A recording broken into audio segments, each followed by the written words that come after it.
Hey friends, welcome back to another episode. I'm Dustin with Dusty Outdoors, and this week we keep it close to home, but that doesn't mean that it's any less of an adventure. I get my fishing license, we go to a really special spot, a sentimental spot for me to try out a new pole. Well, I actually got the pole last year. I just haven't tried it out till this year, but it's a really cool pole. It worked great. I share a story about that spot and my childhood, and then we come back and set up camp at the Back 40 campsite. For those of you that are new to the channel, I have two personal campsites on my dad's property. One is called the Back 40 and one's called Camp Freedom. Just kind of what I named them in conjunction with recommendations off the channel, stuff like that. But I have not been to the Back 40 campsite in a very long time on the channel. I think one of the last, it was either the last or second to the last time I was here, was with my late dog, Nigel, who unfortunately, very shortly after that episode, had to be put down due to cancer. But anyhow, go grab yourself a drink of your choice, sit down and have a relaxing adventure with me.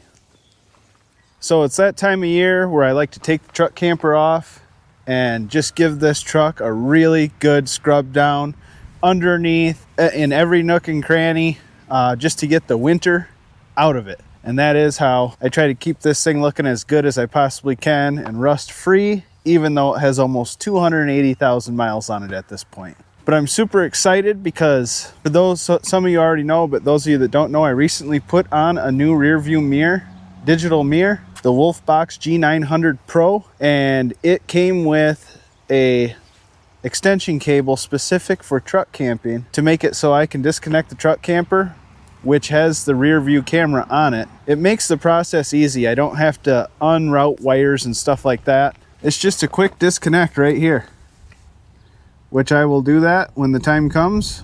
Quickly disconnect that, and the camera will stay right on the truck camper until I come back and put it back on. All right, now before we completely take the camper off, I'm gonna disconnect this real quick. All you do is just unscrew that, pop it apart, voila. Camper's ready to come off. You don't have to undo any of your wiring for your rear camera, anything like that. Super easy.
So we got the truck all washed. Now I just connect these two back to each other and voila, that's how easy it is.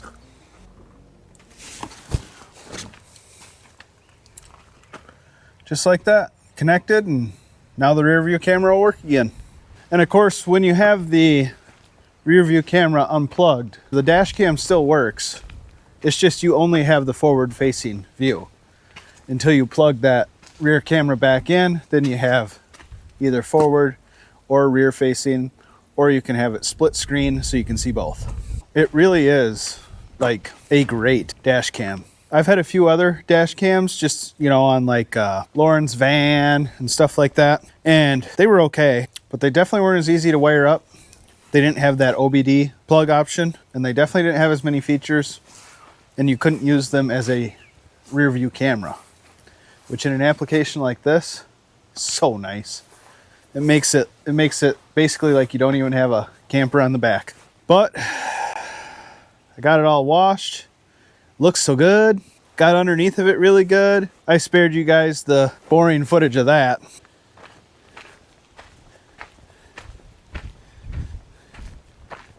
It's got all that winter yuckiness off of it now. She ain't perfect, but she ain't got no rust. But definitely rock chips, stuff like that. I should have it sent in and get like a paint correction done at a detailer or something. I'll probably do that sometime this summer. All right, well, let's finish off getting that connected on and get out for the adventure. All right, so we got the rear camera plugged back in. You can see that's working. That's on this side over here. Voila, just like that, that easy. It conveniently was raining while I was getting this all mounted back up. Once I was done though, it quit raining. But I gotta go get everything out of the Nissan, get back in the truck camper, and then I think we're either gonna hit up Camp Freedom or Back 40. Haven't decided which one yet.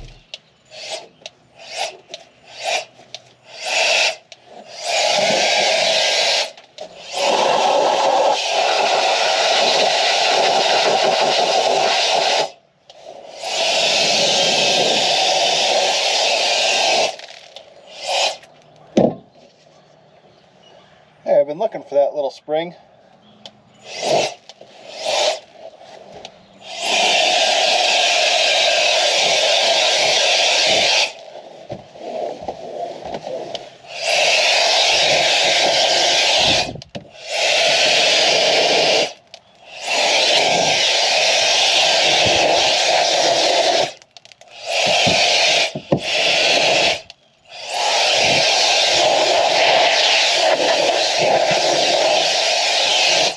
So Wolfbox sent me that when they sent me the dash cam. They didn't tell me I needed to do anything on this, but it was just kind of like an extra gift. It's pretty nice. You got full power, half, low. Oh, that's how you take the battery out. Kept hitting this button thinking it was like a turbo thing. No, it's just... that's how you get the battery out. Cool. I'll use that like crazy in here. I can use this to like clean off picnic tables as well and stuff. I just did a not smart thing though. Check that out, friends. I cleaned out the floor. Then I blew it all right into my shoe.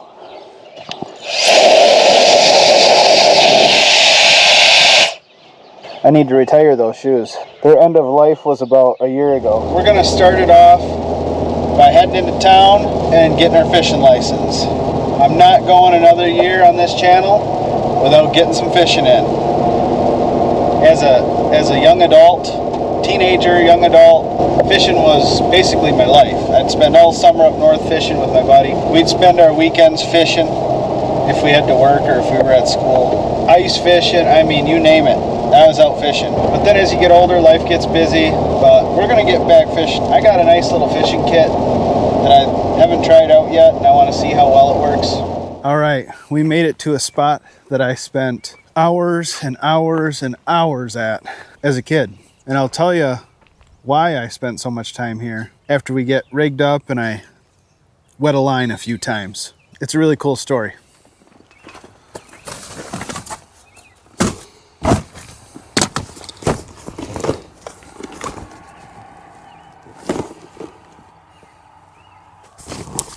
Just kidding. I didn't bring the right, I forgot I haven't filled this up yet. We'll still try to make something work. I don't have the lure I want though. Not even close. Well, sadly, friends, I don't have any trout lures. I thought I did, but I must not have loaded the tackle box with trout lures yet. This is my tackle box, by the way. It's pretty cool because you can wear it on your waist. So you can wear the tackle box on your waist. But then I also have this travel fishing pole. Hey, this comes with some lures I can use. So that's cool. Okay, so that's all the bigger it is. But I can take this off and then you just extend this thing out. So you can see you extend this out and then you just line up your eye holes. Yeah, so I haven't even strung this up yet. So we got to do that, guys. I've always been a braided line fan. I know there's a lot of people that don't like it. I like it. So then what I do is I actually put this back in here.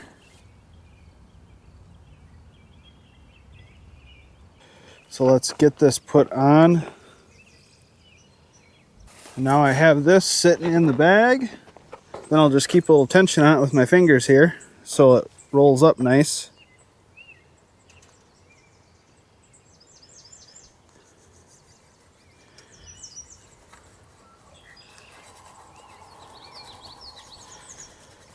All right, guys, I'll be honest. I don't have a fishing lure that's gonna work too great at all for this area, but we're gonna at least throw a little rattler in.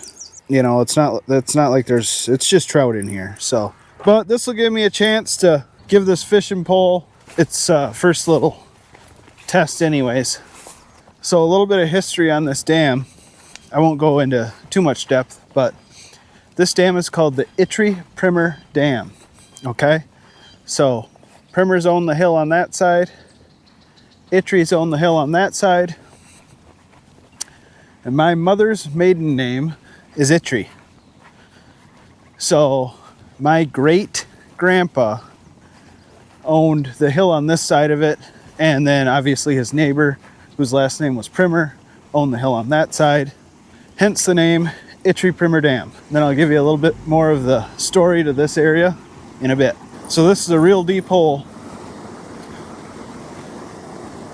That thing was not going through the water very good.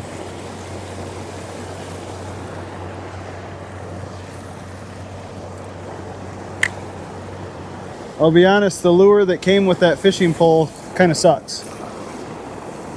Works better if you pull it fast. So we'll come back next episode to redeem myself. The fishing pole feels nice though. Now I wish I would have brought the tackle box because I want to try one more thing. It's starting to rain on me a little bit though. Well, just in case it starts raining. So that's the spillway. It comes into here.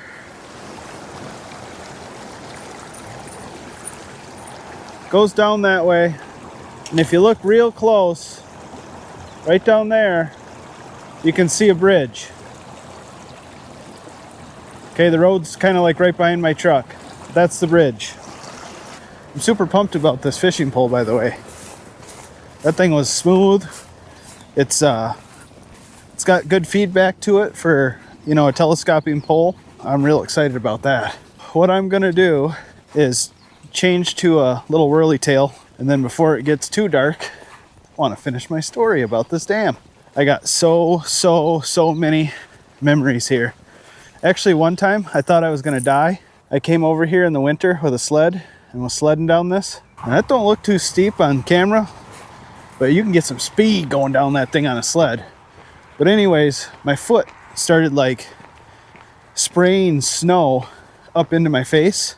And of course I was laughing with my mouth wide open, and snow like forced its way into my mouth and throat, and I literally couldn't breathe. I was like choking on snow. I'm gonna run back, get a couple more casts in by the spillway there. It's just them fish are taunting me because I can see them coming up. I just dropped the ball. Failed you guys. Got all excited about fishing.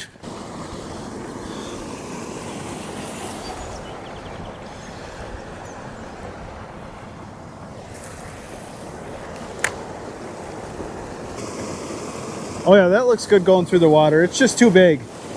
It's too big. Oh, perfect. This thing casts nice, feels good. If we were down on the Mississippi, we'd catch something with this. Ooh, I thought I had a bite, but I think I just snagged a rock. Let's get us over here in the current a little bit, in that spillway. Oh yeah, right in it. You may not be able to tell on camera, but I am getting rained on, and the clouds don't look too nice over there. I'll continue with my story. I'm gonna go put this in the truck though. Folds up into about, I don't know, I'd say that's probably 14 inches. It goes right back in its little bag.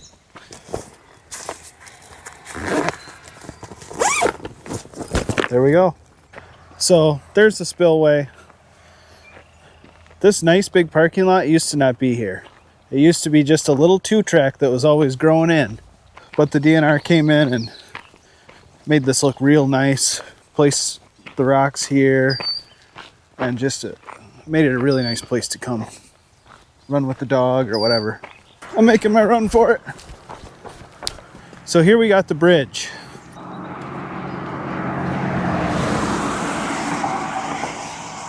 So that sound of that car going over the bridge where it was like going over these bumps, I literally have that sound ingrained in my brain probably till the day I die. Because right here, right in this vacant spot right here was where I used to live. There's the driveway. There was a little shed right there, a little shanty or whatever. And then right here, oh wait, no. So they've redone all this. So this guardrail wasn't even close to as long because our driveway was way over here. And then we had our garage. And then we had a house here.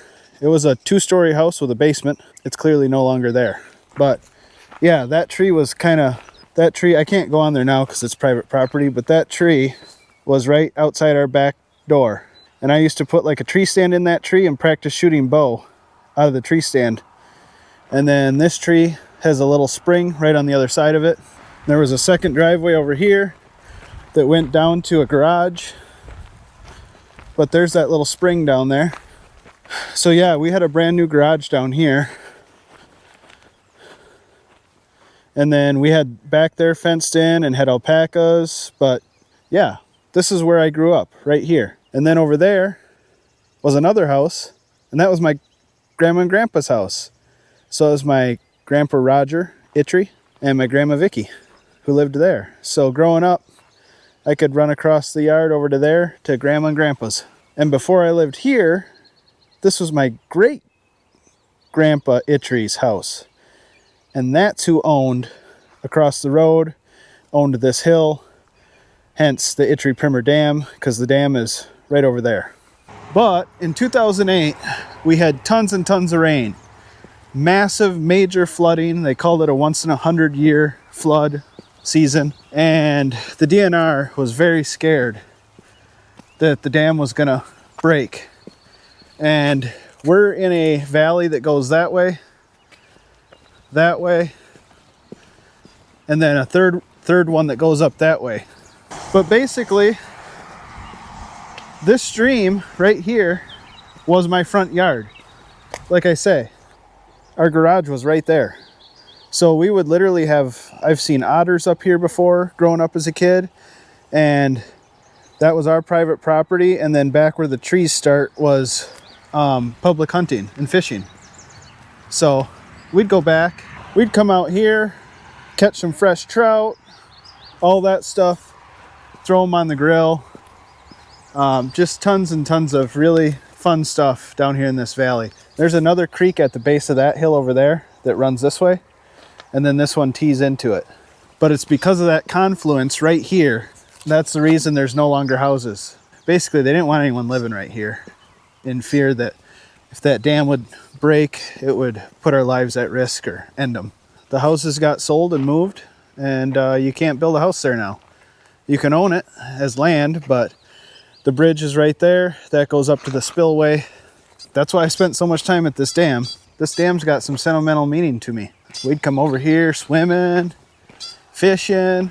Heck, we'd even hop in the creek right there and walk all the way up the creek to the dam under the bridge. But my room was at the front of the house, going back to saying that I could hear cars going over that bridge. All night long, every car that went by, I could hear the to-doom, to-doom going through the bridge. That house has been gone for many years. I must have been 17 or so. Let's go camp out. I got a good steak that's calling my name I want to cook. Kind of dropped the ball on my lures, but being down here now after so many years, I did see trout surfacing. So I think this would still be a good spot. I like to use like a number 2 MEPS spinner for trout in this area at least. I've always seemed to have luck with that. I have never ever, even once in my life, fly fished.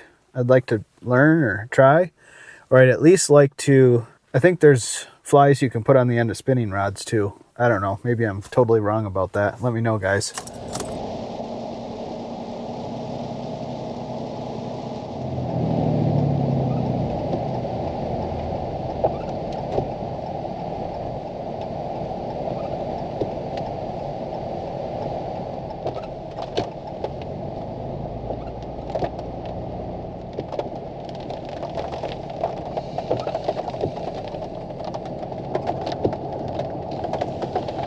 Well, guys, I'm at Camp Freedom, but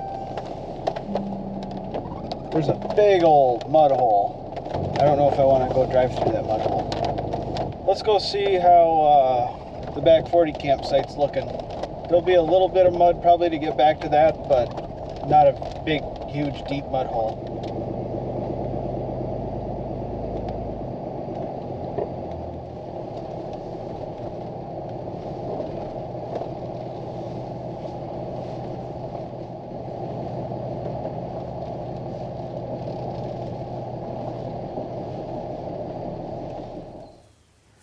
Well, so much for a clean truck.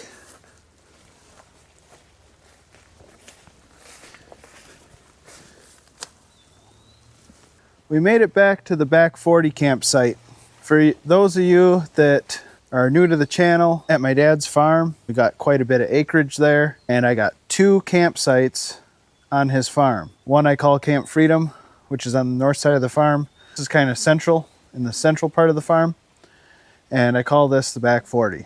Another cool thing about this campsite, which I'll have to show y'all when there's a little more light out, but my mom has a converted cargo trailer that she keeps here as well. So anytime she wants to come out for a little solo camp, she's got her little converted cargo trailer. I'm pretty sure it's locked. Yeah, but I'll definitely show you all that soon. I might even take that thing out for an adventure or two. Maybe with the Xterra. The Xterra would pull that thing so nice. Just a heads up though, she's got it decorated pretty girly. Anyways, it did quit raining. The trees are still dripping on me though. But let's see if we can get a fire started, even though pretty much everything's wet. I gotta replace my rear outside light though. It quit working on me and I'm not sure why. I do have an extra one back home, and that's just Velcroed, so be very easy to replace. I just haven't yet. But let's get these ones on. There we go. There we go. Might be some dry stuff underneath that wheelbarrow, so I'll work on getting that started.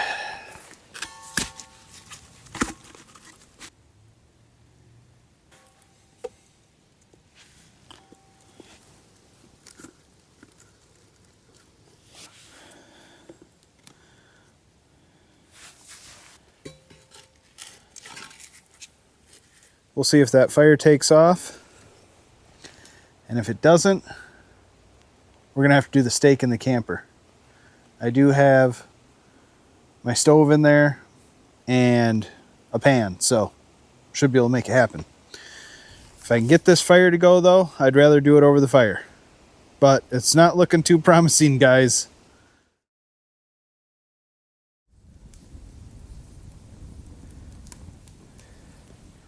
Fire's going, so we're gonna let that burn for a while, get burnt down to some coals, some good coals, and we'll cook the steak over the fire. Look at the amount of fat on that. That should be real good over the fire. Uh-oh, ain't hardly got no salt. What's a guy gonna do with no salt? And we got some seasoned salt right here.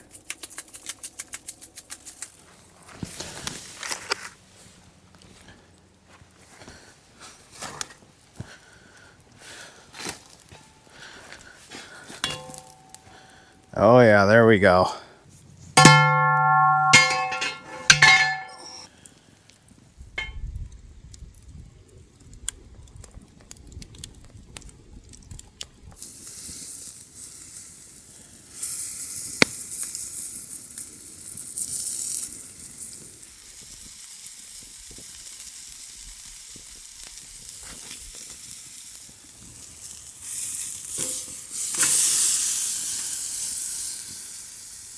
What a nice evening. It's a little breezy.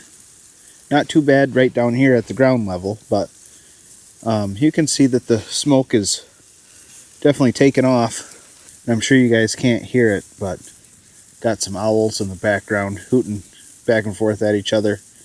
The steak looks like it's cooking just beautifully. That'll be my last flip here. I'll give it another couple minutes and we're gonna call that good.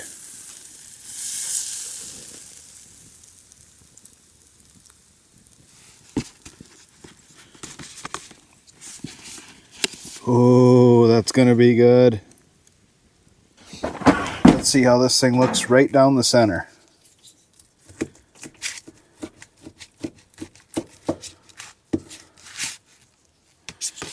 Ooh, a little overdone.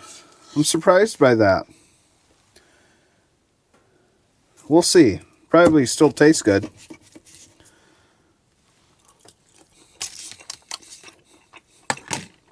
Oh yeah. I thought maybe it was a little overdone, but that's almost perfect. This one has just a ton of caramelized fat on it too. Look at that.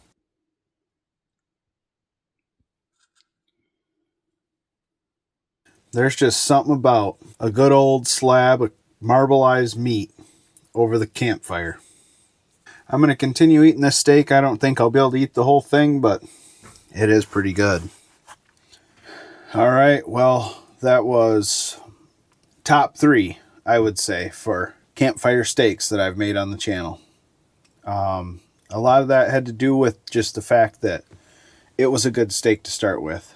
Perfect amount of fat on it, marbling, all that stuff. But I finished that up a little while ago. I've been just sitting here kind of looking at different ideas for the Nissan. I ordered some exhaust for it.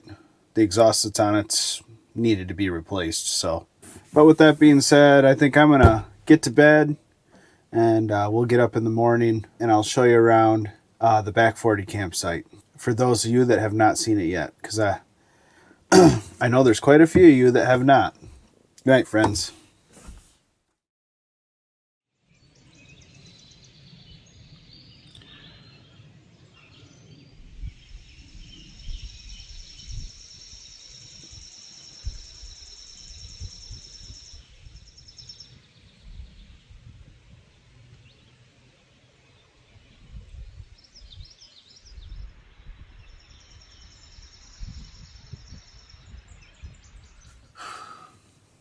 Morning.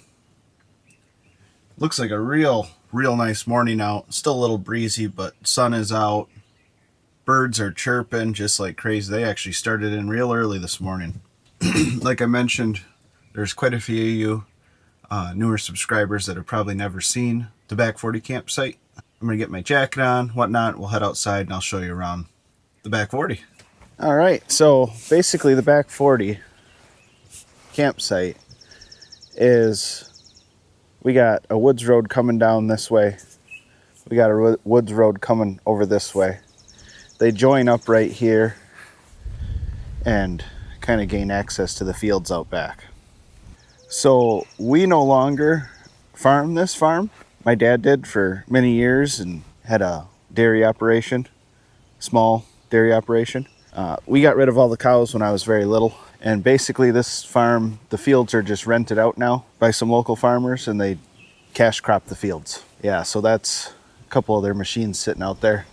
Other than that, you know, we try to keep it pretty nice around here. Dad keeps all the trails and everything mowed down.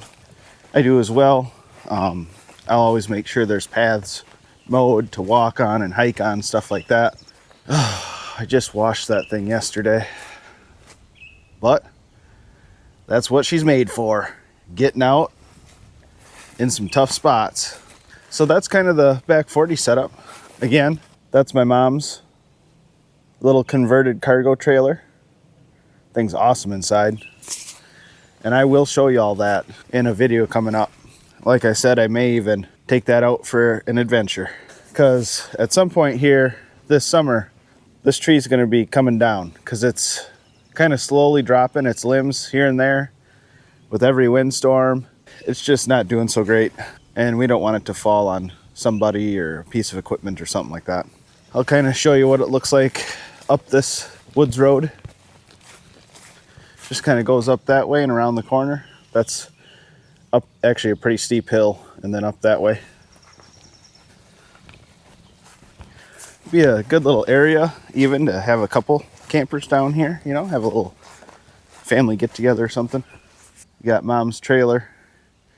Then you could have another one parked like down here, another one parked over here. This was originally over here where I had the back 40 set up. I'd like park here, and the burn pit was right there. Planting and harvest season, this is their main way they come down through. And so just getting everything up over that way kind of keeps it out of the way. Then over here, it's kind of just the path continues up this way. But then there's some more access paths over that way to a couple more fields. And then right there, there's a skinnier path to take like the bikes and side by side and stuff through. There's actually another little opening over there, which I may make into a little campsite too, because that's a pretty cool spot. I have stayed there on the channel before, but it was a long time ago. It's nice to be able to sometimes stay close to home and get out and still get an outdoor experience and adventure when maybe you just don't have time to go out on that 1 or 2 day trip. That was a shorter adventure, a little closer to home than normal, but hey, it was wonderful.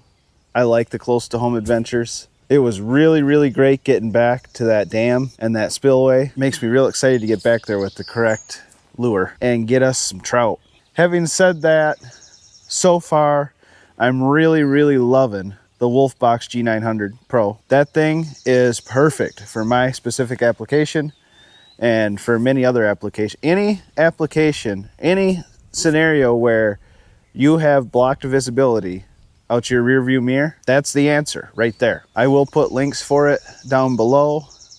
Should be 20 bucks off if you use my link. Like I mentioned last time, I don't get any commission from it or anything like that because I don't give any of these companies my bank information. Therefore, they don't give me commission. But what I can do is let you use the link to save you guys 20 bucks. And you guys know, because I say it all the time, I only promote stuff that I truly believe in and that work for me. I get reached out to all the time by many, many companies in my email. And I would say 95% of them, I just don't even pay attention to. The products that I have endorsed on my channel have met my criteria to something that's useful for me, and I've tried it and I liked it. If it meets that criteria, I'm gonna share it with you guys and try to get you guys a little money off of it. Wolfbox even sent me with the camera that little blower that I was using in the beginning of the channel. That was just a gift from them. They didn't tell me I needed to put it on a video or nothing. It was just a gift from them. And it wouldn't hurt to just check out their website. They have all kinds of different products.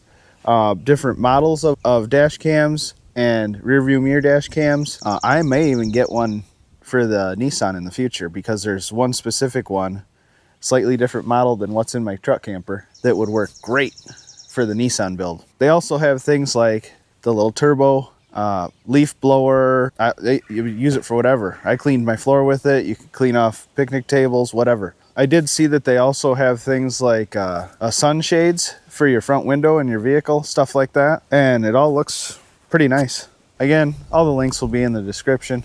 I do my best, guys, to not turn my channel into a commercial because we'll always keep it straight up adventuring. But if I can use the hard work and time and effort that I put into my channel to get good products to be able to show you guys and get you guys a discount, I'm absolutely going to do that.